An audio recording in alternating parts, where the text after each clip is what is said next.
नमस्कार मैत्रिणींनो, साचीज मॉम किचनमध्ये तुम्हा सर्वांचं स्वागत आहे। आज आपण बनवणार आहोत थंडी विशेष खुसखुशीत छान डिंकाचे लाडू। तुम्ही जर माझ्या चॅनलवर नवीन असाल तर माझ्या चॅनलला लाईक करा, शेअर करा, सबस्क्राईब करा। चला तर मग जास्त वेळ न घालवता रेसिपीला सुरुवात करूया। साहित्य पाहूया। 1 वाटी मी सुकं खोबरं किसून घेतलेलं आहे। तुम्हाला हवं असेल तर तुम्ही कापूनही घेऊ शकता। अर्धी वाटी मी खारीक पावडर घेतलेली आहे। पाव वाटी मी डिंक घेतलेला आहे। पाव वाटी मी गूळ कापून घेतलेला आहे। 2 चमचे मी तीळ घेतलेला आहे। 1 चमचा मी खसखस घेतलेली आहे आणि हे 3 मी ड्रायफ्रूट्स घेतलेले आहेत। हे बदाम आहेत, हे काजू आहेत आणि हे पिस्ता आहेत। हे सर्व जिन्नस 1 वाटी आहे। पाव वाटी मी सुंठ पावडर घेतलेली आहे। अर्धी वाटी मी साजूक तूप घेतलेलं आहे। तुम्हाला हवं असेल तर तुम्ही बाकीचे ड्रायफ्रूट्सही घेऊ शकता। हे सर्व जिन्नस घरातले कुठल्याही एका वाटीने मोजून घ्यायचं आहे, म्हणजे सर्व मेजरमेंट बरोबर येईल। सर्वप्रथम आपण जाड तळाची कढई घेतलेली आहे, ती गरम करत ठेवलेली आहे। ती गरम झाल्यानंतर आपल्याला किसून घेतलेलं खोबरं टाकायचं आहे। कढई गरम झालेली आहे। आता आपण सुकं खोबरं टाकूया। 4 ते 5 मिनिटांसाठी आपल्याला छान हे भाजून घ्यायचं आहे।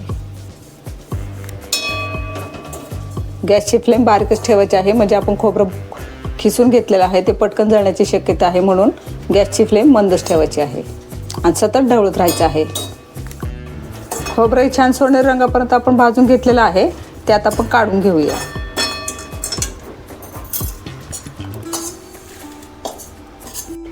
आता आपण 2 चमचे घेतलेले तीळ घ्यायचे आहेत आणि 1 चमचा खसखस घेतलेले आहे, तेही भाजून घ्यायचे आहे थोडंसं आपल्याला। खसखसमध्ये आणि तिळामध्ये खूप साऱ्या प्रमाणामध्ये कॅल्शियम असतं आणि ते आपल्या आरोग्यासाठी खूप फायदेशीर असतं आणि थंडीमध्ये तर आवर्जून तीळ हे खाल्लेच पाहिजे। तीळही छान तडतडायला लागले, तुम्ही पाहू शकता छान भाजून झालेले आहेत। आता आपण तेही काढून घेऊया।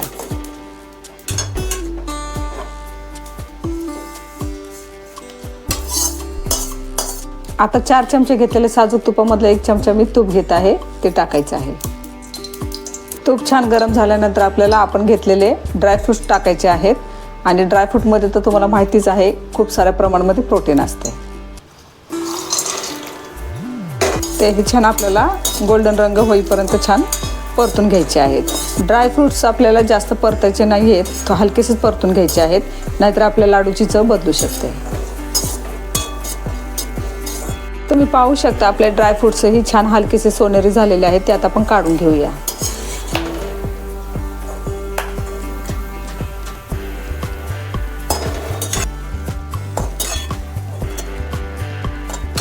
एक चमचा तूप शिल्लक आहे, आता त्यामध्ये आपण अजून 1-2 चमचे तूप टाकायचं आहे, कारण आपल्याला डिंक तळून घ्यायचं आहे आणि डिंक तळण्यासाठी आपल्याला तूप थोडं जास्तच लागतं।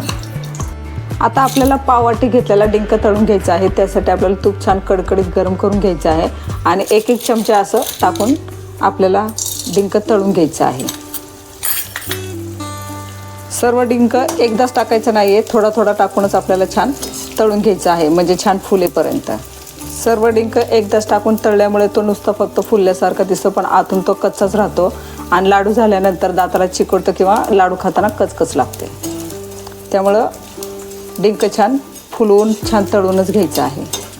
छान गुलाबी रंग येईपर्यंत छान तळून घ्यायचं आहे। असा छान गुलाबी रंग आल्यानंतर आपल्याला काढून घ्यायचं आहे।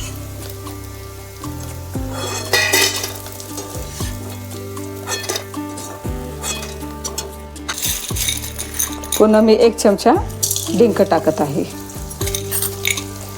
सारख्याच पद्धतीने छान आपल्याला हा फुलवून घ्यायचा आहे। गॅस एकदम मी मंद केलेला आहे आणि राहिलेल्या तुपामध्येच आपल्याला खारीक पावडर भाजून घ्यायची आहे। खारीक पावडर फक्त काही सेकंदांसाठीच आपल्याला भाजून घ्यायची आहे, कारण ती एकतर पावडर आहे त्यामुळे ती पटकन करपू शकते आणि तिला भाजायला जास्त वेळही लागत नाही। आता आपण हे काढून घ्यायचं आहे।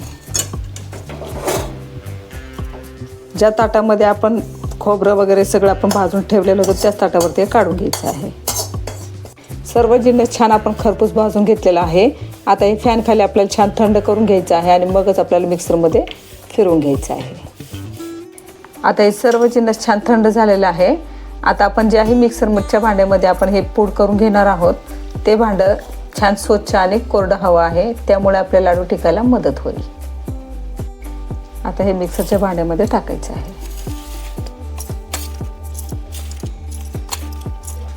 आता या भाजून घेतलेल्या जिन्नसामध्येच मी थोडासा डिंक वाटून घेणार आहे आणि थोडा डिंक मी बाजूला ठेवणार आहे, म्हणजे तो मी नंतर टाकणार आहे वाटून झाल्यानंतर.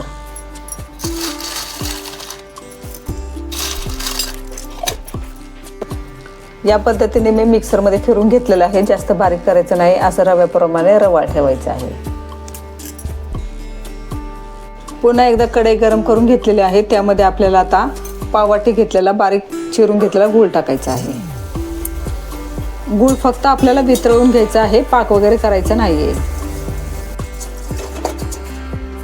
तुम्ही पाहू शकता आपला गूळही छान वितळलेला आहे. आता आपण गॅस बंद करायचा आहे.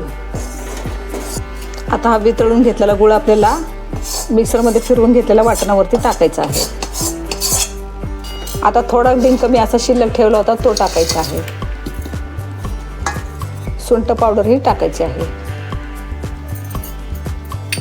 सर्व जिन्नस छान आपल्याला मिक्स करून घ्यायचं आहे. आता आपल्याला गरम आहे म्हणून चमच्यानेच मिक्स करायचं आहे.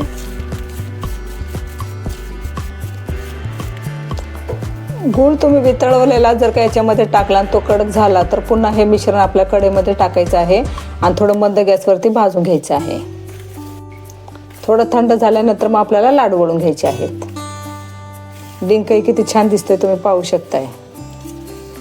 आता थोडंसं थंड झाल्यानंतर आपल्याला ह्याचे लाडू वळून घ्यायचे आहेत. सर्व जिन्नस छान मिक्स करून झालेला आहे. आता आपल्याला लाडू वळून घ्यायचे आहेत. त्यासाठी हातावरती थोडंसं तूप घ्यायचं आहे. दोन्ही हाताला छान असं लावून घ्यायचं आहे. लाडू वळून घ्यायचे आहेत आपल्याला.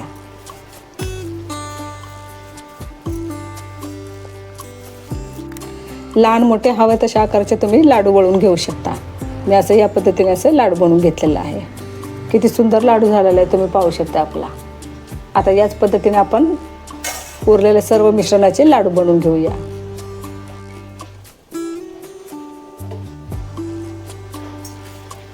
आणखीन एक लाडू मी तुम्हाला बनवून दाखवत आहे.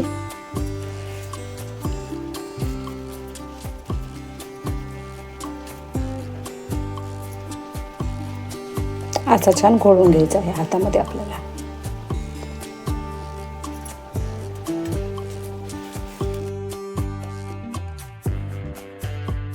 एक लाडू मी तुम्हाला तोडूनही दाखवणार आहे.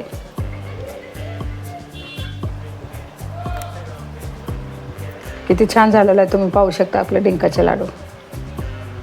अशाच नवनवीन रेसिपी पाहण्यासाठी माझ्या चॅनलला लाईक करा, शेअर करा, सबस्क्राईब करा. पुन्हा भेटूया एका नवीन रेसिपी सोबत. तोपर्यंत पौष्टिक खा आणि मस्त रहा. धन्यवाद.